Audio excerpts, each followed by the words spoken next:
The early United States editions of J.R.R. Tolkien's The Hobbit were published by the Houghton Mifflin Company of Boston and New York City. They are very collectible but extraordinarily difficult to identify. This article describes all known printings until the third edition, which appeared in 1966. In this description, printing and impression are used interchangeably.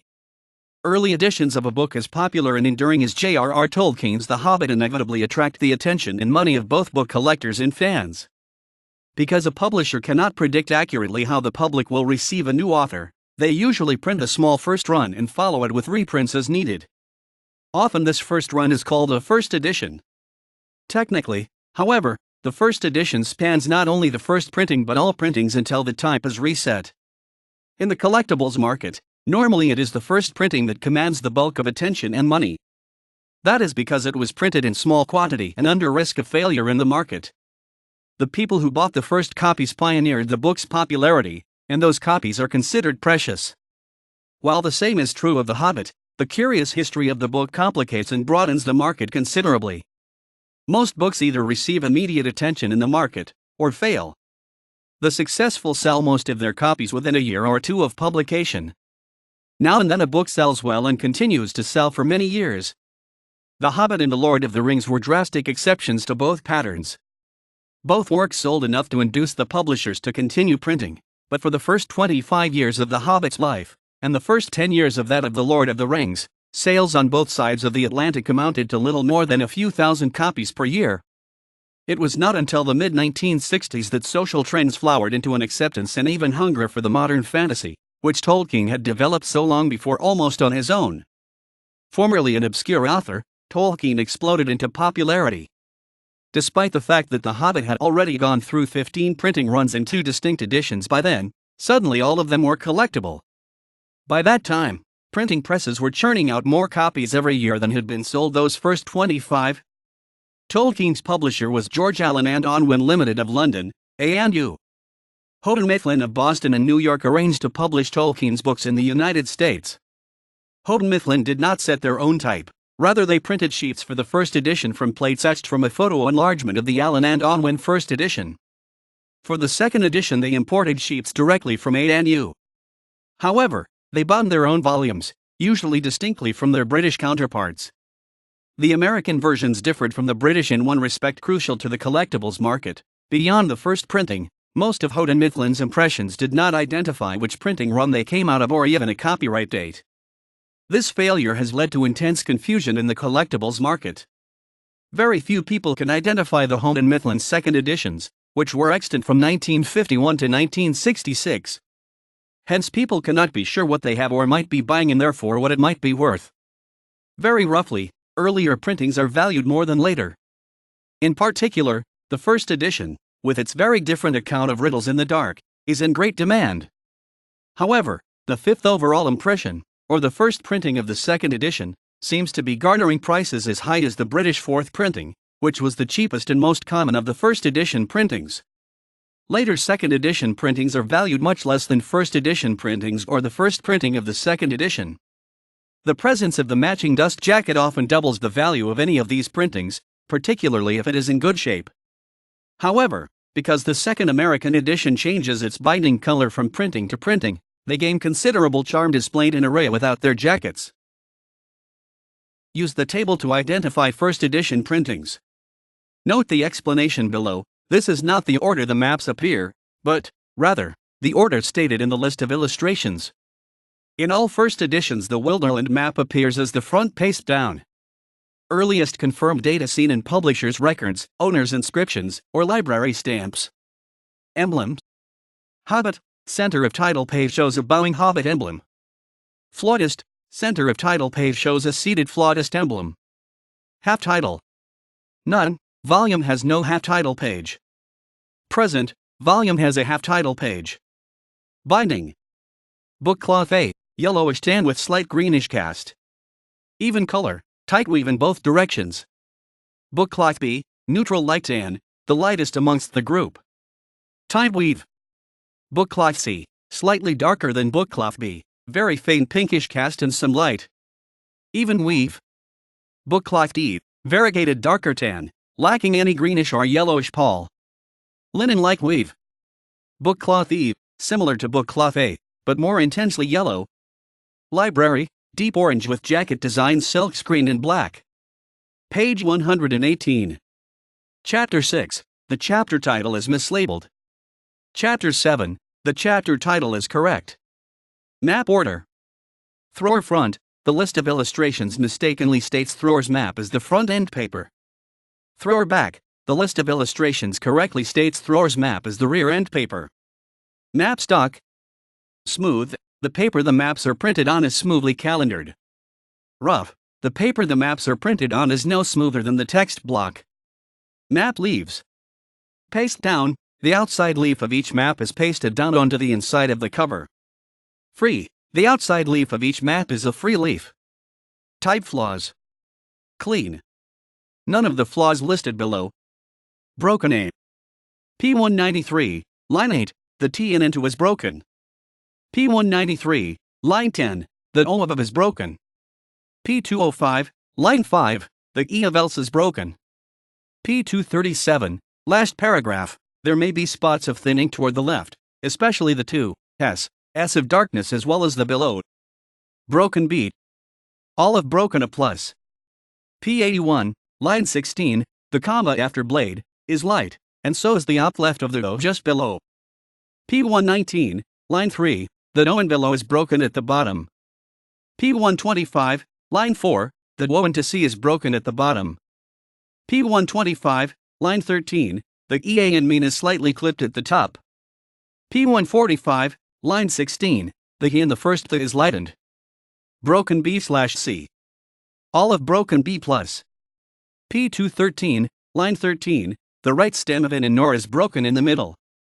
P217, line 1, the hump of the H and the has a hairline crack. Broken C. All of broken B/C plus. P17, line 2, the upper half of the left stem of the W and well is lightened slightly. Tolkien began work on The Lord of the Rings in the years after The Hobbit's publication. As the story evolved, Tolkien realized he needed to change how Bilbo and Gollum interacted in The Hobbit to suit the plot of The Lord of the Rings. Allen and Unwin prepared a new edition of The Hobbit for release in 1951, and Houghton Mifflin followed suit. These American impressions from the 5th through the 14th were bound from sheets printed in Great Britain, corresponding to the same George Allen and Unwin Ltd printings of the 2nd edition. Unlike the AU printings, the American copies do not state the printing until the 18th in the 2nd edition, making them very difficult to identify in isolation. The only exceptions are the 11th, 12th, and one of the 2 variants of the 5th impression, each of which states the full printing history. The following list of points was developed by Strebe by comparing unknown American printings to known British printings. Steve Frisbee untangled the 9th printing, which differs from its Allen and Unwin counterpart on page 315. This divergence likely resulted from the cancel title pages AU was obliged to supply when they converted 9th printing sheets intended for British domestic use into Houghton Mifflin sets.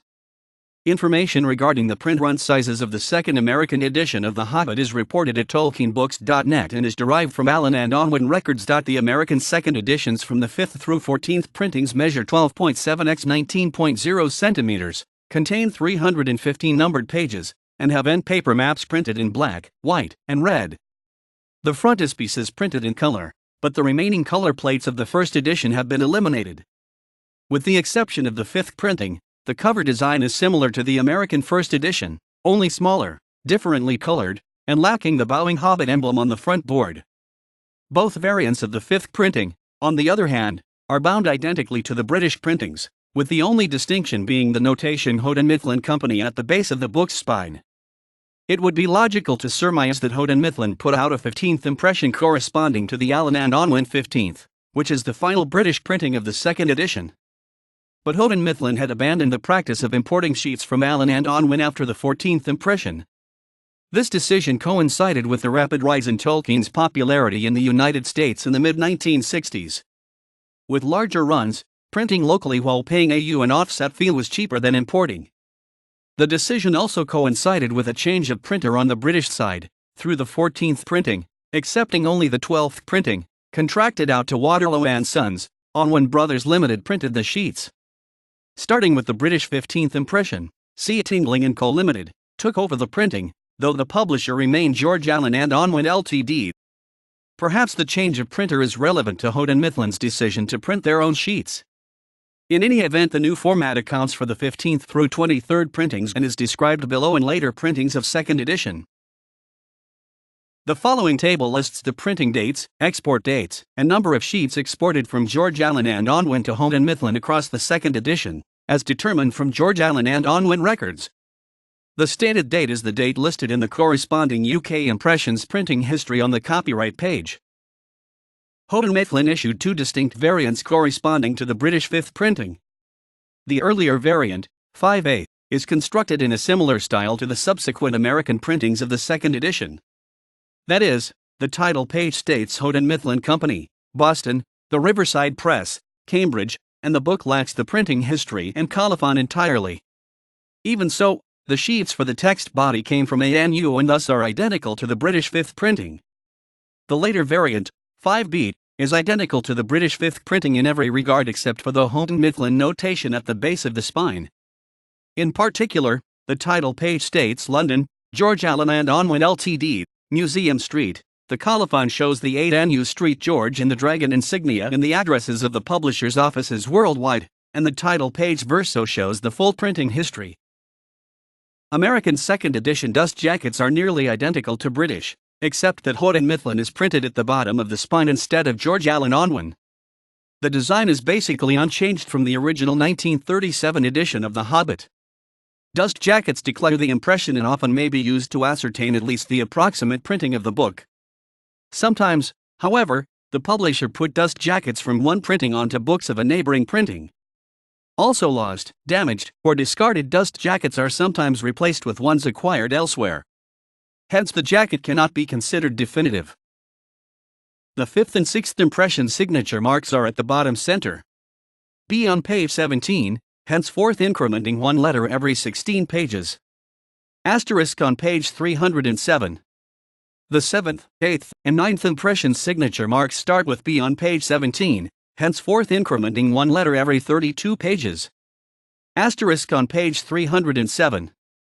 Signature marks change on the 10th impression, A asterisk at the bottom of the table of contents, B at bottom left of page 33, etc. These signature marks remain unchanged through the 14th impression.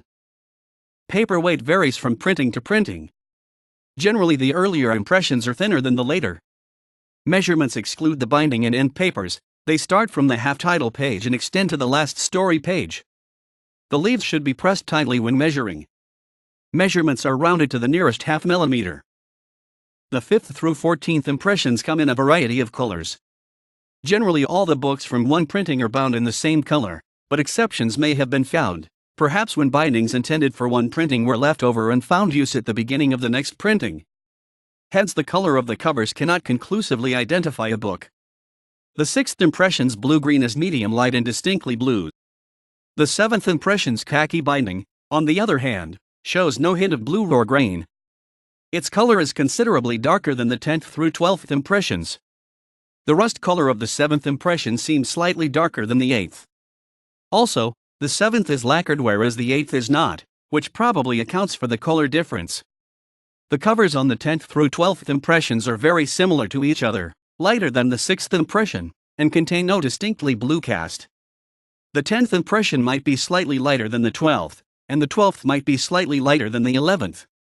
However, not enough copies have been seen to be confident that the differences apply across each entire printing. The 14th impression is a heavily saturated grass green, distinctive and unmistakable. The grain of the cloth is finer and has been lacquered to smoothness. Commencing with the 7th impression, the final page of the story advertises The Lord of the Rings. The distance between the advertisement and the main body of the text varies from impression to impression. Here the distance is measured from the baseline of the last line of the story's text down to the baseline of the first line of the advertisement. The 5th impression advertises Farmer Giles of Ham on the reverse of the half-title page.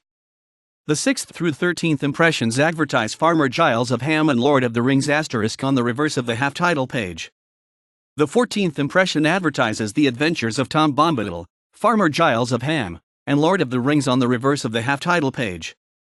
The 15th impression of the Allen and Unwin British edition advertises The Adventures of Tom Bombadil, Farmer Giles of Ham, The Lord of the Rings, and Tree and Leaf on the reverse of the half-title page.